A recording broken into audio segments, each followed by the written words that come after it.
పుష్ప సినిమాతో pan India స్థాయిలో super star craze సొంతం చేసుకున్న అల్లు అర్జున్ అరెస్ట్ కావడం ప్రస్తుతం జాతీయ స్థాయిలో చర్చనీయాంశంగా మారింది.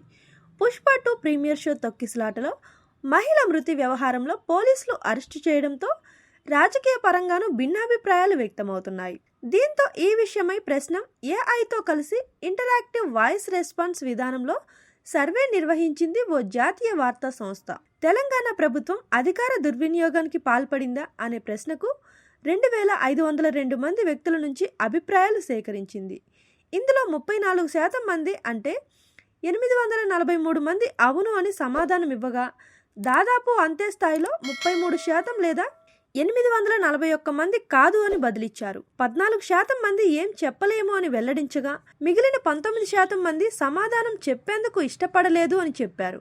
అసలు విషయం ఏంటంటే, పుష్ప 2 సినిమా ప్రీమియర్ షో సందర్భంగా అల్లు అర్జున్తో పాటు సినిమా యూనిట్ సంధ్యా థియేటర్ వద్దకు వెళ్లడంతో అధిక సంఖ్యలో అభిమానులు తరలివచ్చారు. ఈ సందర్భంగా జరిగిన తొక్కిసలాటలో ఓ మహిళ మృతి చెందారు.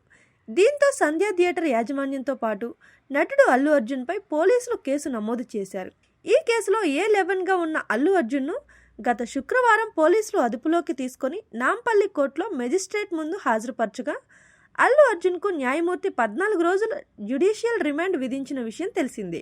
ఆ తర్వాత తెలంగాణ హైకోర్టు అల్లు అర్జున్కు మధ్యంతర బెయిల్ ఇచ్చి రిలీజ్ చేసింది. తెలుగు రాష్ట్రాల్లో సంచలనం రేపిన అల్లు అర్జున్ అరెస్టుపై బన్నీ ఫ్యాన్స్ ప్రభుత్వంపై పెద్ద ఎత్తున విమర్శలు చేయగా, ప్రభుత్వం మాత్రం అరెస్టును సమర్థించుకుంది. ఈ నేపథ్యంలోనే కొన్ని వార్తా సంస్థలు అల్లు అర్జున్ అరెస్టుపై ప్రజాభిప్రాయాన్ని తెలుసుకునేందుకు సర్వేలు చేస్తున్నాయి.